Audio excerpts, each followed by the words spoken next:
Halo Sobat Sriwijaya Halo. semuanya, jumpa lagi dengan kita kru DP Sriwijaya ya di sini dengan saya Hermawati, dan ini di sebelah kita semua udah ada ibu-ibu yang cantik. Beliau namanya Ibu Servinia. Boleh kita kenalan dulu, silahkan Bu.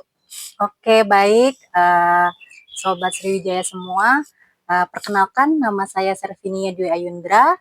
Bisa dipanggil dengan Nia saja. Nia saja. Oke. Nggak usah pakai saja ya Bu ya. Ya, nggak usah Ibu, bisa dengan Nia. Di sini saya bekerja sembari menimba ilmu sebenarnya, dan berada di naungan unit agronomi riset, di mana di sini saya sudah bekerja selama kurang lebih mungkin ada sekitar 15 sampai 16 tahun, sampai saya sendiri lupa. Iya, udah mau sweet 17 ya Bu ya. Benar sekali Bu. Saat ini kita berada di, kalau posisi kita di dekat lab Plant Health and Protection Laboratory. Ini di bawah naungannya agronomi riset kalau untuk di PT Bina Sawit Makmur, grupnya Sampurna. Seperti tadi disampaikan oleh Bu Nia, beliau ada di agronomi riset. Jadi Sobat Sriwijaya, pada kesempatan ini nanti kita akan ngobrol pasti tapi asik terkait dengan agronomi. Jadi agronomi nanti yang kita akan kupas bersama Bu Nia, terutama bahwasannya di alam ini menyediakan tanaman, menyediakan hewan yang ternyata itu bermanfaat bagi kita sebagai pembudidaya kelapa sawit di sini. Lebih jauh kita akan lihat bersama.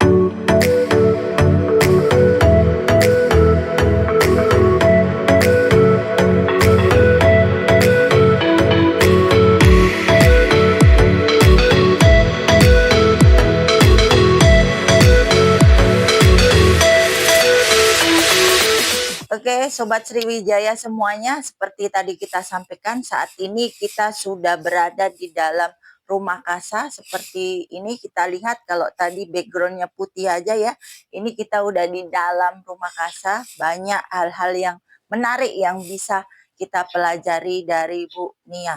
Bu, apakah bisa dijelaskan ini dari masing-masing kegiatan yang terkait hewan dan tanaman bermanfaat untuk kelapa sawit ini? Silakan Ibu dijelaskan satu persatu kepada Sobat Sriwijaya semuanya. Baik, terima kasih Ibu Wati atas waktunya. Saya coba menjelaskan untuk ada kegiatan apa saja sih sebenarnya di rumah kasa area riset.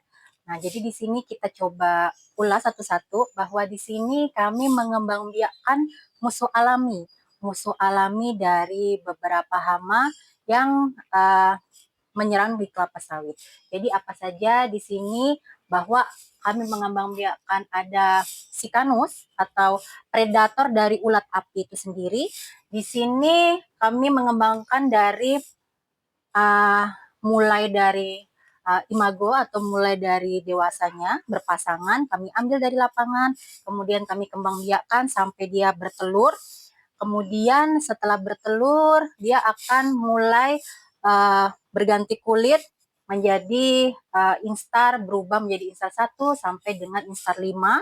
Dan yang paling berpotensi untuk dirilis dan dilepas ke lapangan itu adalah sikanus, instar 4 dan instar 5. Seperti itu. Dan nantinya predator sikanus ini akan efektif untuk mengendalikan atau untuk sebagai predator dari hama ulat api ini sendiri. Dan biasanya untuk indukan atau untuk imago itu kita juga pelihara dengan rasionya di pengembangbiakan kami ini 2 betina 1 jantan. Jadi mungkin sistemnya poligami ya Bu ya, bukan iya. Sebenarnya.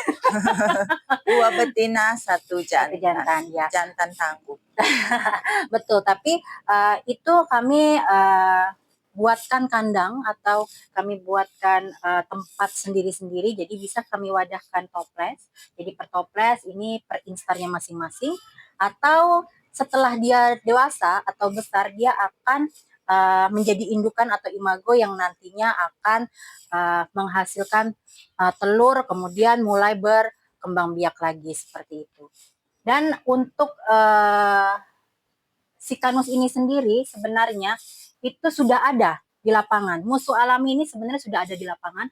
Hanya saja mungkin populasinya kita belum tahu ya Bu. Jadi karena memang harus ada evaluasi secara terus-menerus agar kita bisa mengetahui bahwa sebenarnya serangga ini atau serangga bermanfaat ini ada di alam, alami berkembang biak. Hanya saja kita membantu untuk mengembangbiakan dan memonitor untuk perilisannya seperti itu.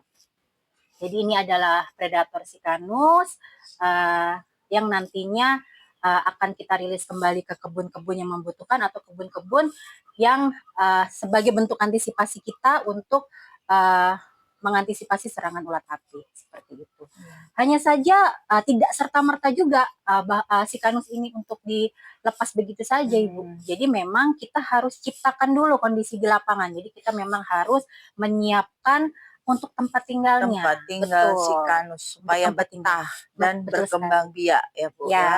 Jadi kita juga menyiapkan serangga, selain serangga bermanfaat, ada tanaman bermanfaat seperti itu. Jadi gunanya tanaman bermanfaat ini adalah untuk sebagai tempat tinggal dari serangga, Sikanus, dan juga selain predator maupun parasitoid.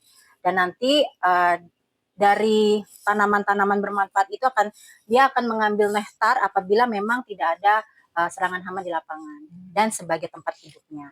Jadi memang kita perlu untuk menciptakan atau mengkondisikan secara alami juga untuk tempat hidupnya serangga predator Sikanus. Iya.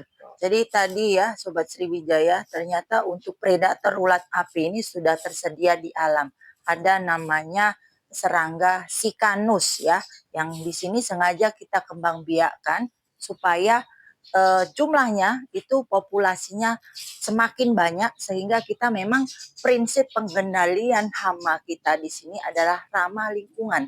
Jadi meminimalkan bahan kimia di lingkungan. Nah Bu Nia, selain Sikanus Bu ya, di sini ada juga terkait dengan, nah ini burung hantu ya. Kalau burung hantu kita nggak usah takut Sobat Sriwijaya, tapi hantu ya kita harus lari gitu kan.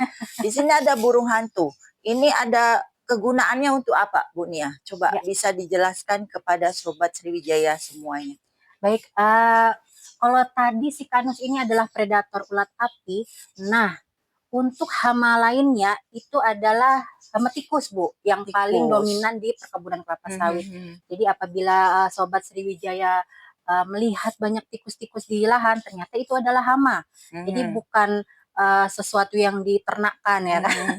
Jadi itu adalah hama, dan untuk predatornya itu adalah burung hantu. Burung hantu, Ya, predator. predator untuk tikus. Jadi memang burung hantu ini dikembangbiakkan untuk mengendalikan hama tikus. Oke, sekarang kan kita udah tahu predatornya. Sebenarnya kalau dari sisi kerugian, kenapa harus kita kendalikan ya Sobat Sriwijaya? Kita mau tahu dong, kerugian kalau kena ulat api itu sampai berapa persen ke produksi? Iya, Dan untuk hama tikus ini sampai berapa persen kerugiannya di produksi? Ibu bisa jelaskan kepada Sobat Sriwijaya semua mungkin? Kalau untuk ulat apinya sendiri itu biasanya untuk ulat api itu merusak daun. Nah, daun kelapa sawit itu dirusak hingga dia menjadi seperti lidi-lidi. Tentunya itu akan mengakibatkan kerugian. Kerugiannya kenapa? Adalah tanaman tidak bisa berfotosintesis dengan sempurna, kemudian alhasil penurunan produksi, dan bisa mengakibatkan sekitar 25-30% penurunan seperti itu untuk kerugiannya Bu Wati. Dan untuk tikus sendiri kalau kurang lebih kemungkinan sekitar 15-20% mungkin ya Bu, untuk yang kerugian yang diakibatkan oleh tikus. Jadi memang perlu untuk dikendalikan. Benar, luar biasa kerugian yang akan bakal kita alami Sobat Sriwijaya kalau dengan dikali-kalikan harga per TBS, tentunya itu sangat merugikan kita semua. Jadi memang sebaiknya seperti kita juga mencegah lebih baik daripada mengobati. Untuk tanaman juga kita harus prinsip early warning system. Kita harus melakukan pencegahan sebelum kondisi yang fatal kita alami. Ingat Sobat Sriwijaya semuanya.